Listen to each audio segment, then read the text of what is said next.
فاسألوا أهل الذكر إن كنتم لا تعلمون. الحمد للہ رب العالمین والصلاة والسلام علی سید المرسلین، اما بعد فاعوذ باللہ من الشیطان الرجیم، بسم اللہ الرحمن الرحیم۔ صلاۃ والسلام علیک یا رسول اللہ وعلی آلک وصحابک یا حبیب اللہ، صلاۃ والسلام علیک یا نبی اللہ وعلی آلک وصحابک یا نور اللہ۔ سلسلہ انوار قرآن کے ساتھ ہم آج پھر حاضر خدمت ہیں۔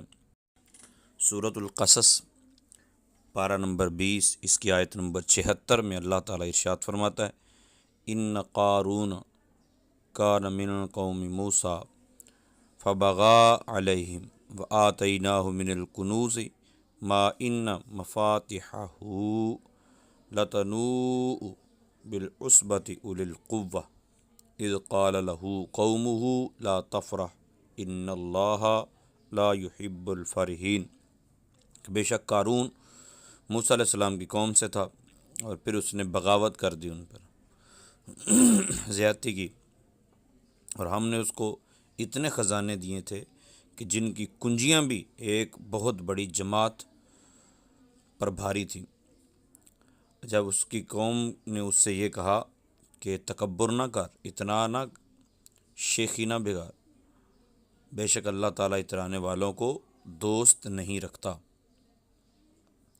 اور اس کو مشورہ دیا، وابتغی فیما آتاک اللہ الدار الآخرہ ولا تنس نصیبک من الدنیا، جو مال اللہ تعالیٰ نے تجھے دیا ہے اس سے آخرت کا گھر تلاش کر، اللہ تعالیٰ سے طلب کر، اور دنیا میں اپنا حصہ نہ بھول۔ جو زکوٰۃ وغیرہ ادا کرنی تھی، یہ بنی اسرائیل کا اس کو مشورہ تھا، یا موسیٰ علیہ الصلاۃ والسلام اور مؤمنین کا اس کو مشورہ تھا کہ تو اعمال خیر کر، و احسن، نیکیاں کر، کما احسن اللہ الیک، جس طرح اللہ تعالیٰ نے تجھ پر احسان کیا، ولا تبغی الفساد فی الارض، اور زمین میں فساد نہ پھیلا، ان اللہ لا یحب المفسدین، بے شک اللہ تعالیٰ فساد کرنے والوں کو پسند نہیں کرتا۔ تو آگے سے کیا کہتا ہے، قال انما اوتیتہ علی علم عندی، مجھے تو ایک علم ملا ہے، اولم یعلم ان اللہ قد اہلک من قبلہ من القرون من هو اشد منہ قوۃ و اکثر جمعا۔ رب تعالیٰ نے ارشاد فرمایا، یہ اپنے علم پر اطراء ہے، وہ تورات کا علم ہو سکتا ہے، یا علم کیمیا ہو سکتا ہے جس سے رانگ سے چاندی بنا لیتا، یا سونا تانبے سے سونا بنا لیتا، یا کاشتکاری کا علم، کوئی بھی علم ہو سکتا ہے۔ اولم یعلم، رب تعالیٰ نے ارشاد فرمایا، کیا وہ جانتا نہیں ہے، ان اللہ قد اہلک من قبلہ من القرون، بہت ساری قومیں اس سے پہلے اللہ تعالیٰ نے ہلاک کر دیں جو اس سے زیادہ قوت والی تھیں اور اس سے زیادہ مال والی سخت تھیں۔ ولا یسأل عن ذنوبہم المجرمون، رب تعالیٰ نے ارشاد فرمایا، اور مجرموں سے ان کے گناہوں کی پوچھ گچھ نہیں ہے، کیونکہ اللہ تعالیٰ جانتا ہے سارا کہ مجرم کیا کچھ کر رہے ہیں اور کیا مسئلہ ہے ان کا۔ پھر اللہ تعالیٰ نے فرمایا، فخرج علی قومہ فی زینتہ، تو آرائش کر کے، زیوروں سے آراستہ کر کے، گھوڑے پر سوار ہو کر وہ اپنی قوم کے پاس آئے۔ قال الذین یریدون الحیاۃ الدنیا، تو وہ لوگ بولے جو دنیا کی زندگی کو پسند کرتے تھے، یا لیت لنا مثل ما اوتی قارون، جو قارون کو دیا گیا کاش یہ ہمیں بھی مل جاتا، انہ لذو حظ عظیم، بے شک اس کا بڑا نصیب ہے۔ یہ ان لوگوں نے کہا جو صرف دنیا کی زندگی چاہتے تھے۔ وقال الذین اوتوا العلم، اور وہ لوگ جن کو علم دیا گیا، دین کا علم، جن کو سمجھ بوجھ تھی آخرت کی، انہوں نے کہا، ویلکم ثواب اللہ خیر لمن آمن وعمل صالحا، خرابی ہو تمہارے لیے، اللہ کا ثواب جو اللہ نے اجر عطا کرنا ہے وہ تو بہت بہتر ہے اس کے لیے جو ایمان لایا اور نیک اعمال کیے۔ ولا یلقاہا الا الصابرون، اور یہ صرف ان کو ملتا ہے جو صبر کرتے ہیں۔ پھر رب تعالیٰ نے ارشاد فرمایا، فخسفنا بہ وبدارہ الارض، تو ہم نے اس کو اور اس کے گھر کو زمین میں دھنسا دیا۔ فما کان لہ من فئۃ ینصرونہ من دون اللہ، تو اللہ تعالیٰ کی مخالفت میں کوئی اس کو بچانے والا نہیں تھا، کوئی جماعت اس کو بچانے والی نہیں تھی۔ وما کان من المنتصرین، اور نہ ہی وہ حضرت موسیٰ علیہ السلام سے بدلہ لے سکتا تھا۔ اور جو قارون کی بڑی تعریفیں کرتے تھے، قارون کے چرچے سنتے تھے اور اس کے پاس بیٹھ خوشگپیاں کرتے تھے، وہ بھی کیا کہتے ہیں، رب تعالیٰ فرماتا ہے وَأَصْبَحَ الَّذِينَ تَمَنَّوْا مَكَانَهُ بِالْأَمْسِ، کل تک جو اس کی جگہ یا اس کے مرتبہ کی آرزو کرتے تھے وہ کہنے لگے وَيْكَأَنَّ اللَّهَ يَبْسُطُ الرِّزْقَ لِمَن يَشَاءُ مِنْ عِبَادِهِ وَيَقْدِرُ۔ عجیب بات ہے، کمال ہے، اللہ تعالیٰ اپنے بندوں پر جس کے لیے چاہتا ہے رزق وسیع کر دیتا ہے، اور جس کے لیے چاہتا ہے تنگ کر دیتا ہے۔ لولا امن اللہ علینا لخسف بنا وَيْكَأَنَّهُ لَا يُفْلِحُ الْكَافِرُونَ، اور انہوں نے یہ کہا کہ اگر اللہ ہم پر احسان نہ فرماتا تو ہمیں بھی زمین میں دھنسا دیتا۔ بہرحال کافروں کا کوئی بھلا نہیں ہے بالکل بھی۔ آئیے اس پورے واقعے کی طرف ذرا توجہ کرتے ہیں۔ یہ قارون تھا کون؟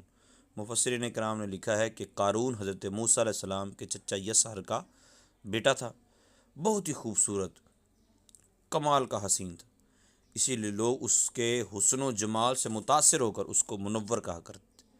اس کے ساتھ ساتھ اس میں یہ بھی کمال تھا کہ وہ بنی اسرائیل میں تورات کا بہت بڑا عالم، نہایت ہی ملنسار اور با اخلاق انسان تھا۔ با اخلاق انسان ہونے کے باوجود جب بے شمار دولت اس کے ہاتھ میں آئی تو اس کے حالات میں ایک دم تغیر پیدا ہو گیا اور سامری کی طرح منافق ہو گیا، موسیٰ علیہ السلام کا بہت بڑا دشمن بن گیا، اعلیٰ درجے کا متکبر اور مغرور ہو گیا۔ جب زکوٰۃ کا حکم نازل ہوا تو اس نے حضرت موسیٰ علیہ السلام کے یہ روبرو عہد کیا کہ نہیں، میں اتنا نہیں دے سکتا، اتنا نہیں دے سکتا، اتنا نہیں دے سکتا، کرتے کرتے یہ بات یہاں تک پہنچی کہ آپ اپنے مال کا 1000واں حصہ زکوٰۃ نکالیں۔ ٹھیک ہے، تو اس نے کہا ٹھیک ہے، گھر گیا، گھر تک جب حساب لگایا تو وہ رقم بھی بہت بڑی نکلی۔ یہ دیکھ، جس طرح ہمارے ہاں زکوٰۃ لاکھ پر 2500 دینا ہو تو آرام سے دے دیتے ہیں، لیکن 10 لاکھ پر اگر دینی پڑے تو پھر جان نکلتی ہے، کروڑ پر دینی پڑے تو اور تکلیف ہوتی ہے۔ تو یہ شیطان کے ورگلانے کے طریقے ہوتے ہیں، حالانکہ دیا ہوا تو اسی کا ہی ہے نا، اسی کے دیے ہوئے میں سے دینا ہے۔ بہرحال دیکھا جب اس نے کہ رقم بہت بڑی، حرص اور بخل کا بھوت اس پر سوار ہو گیا، اس نے زکوٰۃ کا انکار کر دیا اور بنی اسرائیل کو اکٹھا کر کے کہنے لگا کہ موسیٰ علیہ السلام اس بہانے سے، زکوٰۃ کے بہانے سے تمہارے مالوں کو لے لینا چاہتے ہیں۔ تو چونکہ لوگ اس کے پاس آ کے بیٹھتے تھے، خوشگپیاں کرتے تھے اور کھاتے پیتے تھے، تو انہوں نے کہا اچھا اب آپ حکم کریں کیا کرنا چاہیے۔ تو اس نے ایک چال چلی، نہایت ہی کبھی چال تھی، کہنے لگا ایک عورت کو بلاؤ، اس کو بہت زیادہ مال و دولت دے کر آمادہ کیا کہ جب ہم تجھے کہیں گے تو تو نے یہ کہہ دینا ہے کہ موسیٰ علیہ السلام نے میرے ساتھ بدکاری کی۔ تو پھر یہ دوسرے دن گیا حضرت موسیٰ علیہ السلام کے پاس کہ جناب تشریف لائیں، بنی اسرائیل آپ کا واعظ و نصیحت آپ کی سننا چاہتے ہیں۔ موسیٰ علیہ السلام تشریف لے گئے۔ جب آپ واعظ فرما رہے تھے تو موسیٰ علیہ السلام نے فرمایا کہ چوری کرنے والے کا ہاتھ کاٹا جائے گا بنی اسرائیل، اور اسی طرح جس نے زنا کیا اگر وہ کنوارا ہے تو کوڑے مارے جائیں گے، اور اگر شادی شدہ ہے تو رجم کیا جائے گا۔ تو یہ قارون اٹھ کے کھڑا ہوا کہنے لگا یہ واعظ و نصیحت صرف ہمارے لیے احکام ہے یا آپ کے لیے؟ موسیٰ علیہ السلام نے فرمایا میرے لیے بھی یہی ہیں۔ کہنے لگا کہ بنی اسرائیل کا یہ خیال ہے کہ آپ نے فلاں اور بدکاری کی ہے۔ تو جو ساتھ چیلے چمچے تھے وہ بھی بولنے لگے ہاں جی ہاں جی۔ تو آپ نے فرمایا بلاؤ اس عورت کو۔ جب عورت بلائی گئی تو موسیٰ علیہ السلام نے اس عورت سے فرمایا اے عورت، تجھے اس ذات کی قسم جس نے بنی اسرائیل کے لیے دریا کو پھاڑا اور عافیت و سلامتی کے ساتھ دریا کے پار اتارا اور فرعون سے نجات دے دی اور فرعون کو اسی دریا میں غرق فرمایا، سچ بتا واقعہ کیا ہے؟ حضرت موسیٰ علیہ السلام کے جلال سے عورت سہم کر کانپنے لگی۔ اس نے مجمع عام میں صاف صاف کہہ دیا اے اللہ عز و جل کے نبی، مجھ کو قارون نے بہت ساری دولت دے کر آپ پر بہتان لگانے کے لیے آمادہ کیا۔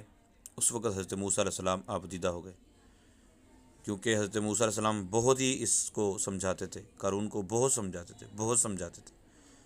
تو سجدہ شکر بھی ادا کیا اور بحالت سجدہ آپ نے یہ دعا مانگی، اے اللہ قارون پر اپنا قہر و غضب نازل فرما۔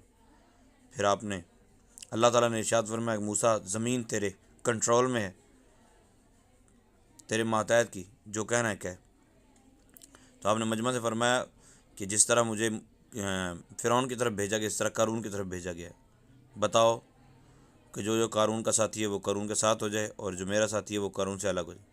2 خبیثوں کے علاوہ باقی سارے کے سارے قارون سے الگ تھلگ ہو گئے۔ پھر حضرت موسیٰ علیہ السلام نے زمین کو حکم دیا اسے پکڑ لے، تو قارون ایک دم گھٹنوں تک زمین میں دھنس گیا۔ تو آپ نے دوبارہ زمین سے یہی فرمایا تو وہ کمر تک۔ پھر وہ یہ دیکھ کر رونے لگا، اس کو سمجھ آ گئی نا کہ اب گئے، تو قرابت و رشتہ داری کا واسطہ دینے لگا، مگر آپ نے کوئی توجہ نہ فرمائی، یہاں تک کہ وہ پورا زمین میں دھنس گیا، ساتھ میں وہ 2 آدمی بھی۔ اور ان 2 آدمی نے یا تو ان 2 آدمیوں نے کہا تو یا پھر بنی اسرائیل ویسے کہنے لگے کہ حضرت موسیٰ علیہ السلام نے قارون کو اس لیے دھنسا دیا تاکہ قارون کے مکان اور اس کے خزانوں پر خود قبضہ کر لیں۔ تو موسیٰ علیہ السلام نے پھر دعا کی تو قارون کا مکان اور خزانہ بھی زمین میں دھنس گیا، وہ تینوں اور اس کے ان خزانہ سارا کا سارا زمین میں دھنس گیا۔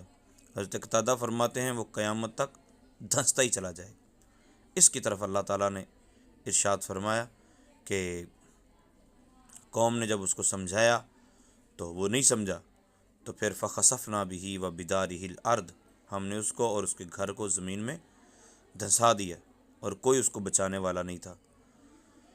اس واقعے سے ہمیں جو درس عبرت ملتا ہے وہ یہ ہے کہ اللہ تعالیٰ کی بارگاہ میں یہ دعا کیجیے، مولا کریم رزق دے، دولت دے تو اپنی بارگاہ میں قبول بھی فرما، اپنی بارگاہ میں خرچ کرنے کی توفیق بھی عطا فرما، اور اپنے اموال کی پھر زکوٰۃ ادا کرنی چاہیے۔ جس نے دیا ہے اس کے رزق میں، اس کے دیے ہوئے رزق میں سے خرچ بھی کرنا چاہیے۔ مدارس کے اندر، مدارس اہل سنت کے اوپر خرچ کرنا چاہیے، مساجد کے اوپر خرچ کرنا چاہیے۔ خرچ کرتے وقت 1000 بار سوچے کہ میرے خرچ کا فائدہ سب سے زیادہ کب ہوگا۔ عزیز رشتہ داروں میں تقسیم کریں، ڈبل اجر ملے گا۔ اور مدارس کو دیں، اہل سنت کے مدارس کو، اور زیادہ فائدہ ہو، اور زیادہ فائدہ ہو۔ اللہ تعالیٰ کی بارگاہ میں دعا ہے اللہ تعالیٰ انبیاء، اولیاء اور صالحین کے ساتھ بدتمیزی سے ہمیں بچائے، وگرنہ تورات کا عالم بھی تباہ ہو سکتا ہے۔ اللہ تعالیٰ با ادب بنائے، کیونکہ با ادب با نصیب ہے اور بے ادب بے نصیب ہے۔ آمین بجاہ النبی الامین صلی اللہ تعالیٰ علیہ وسلم۔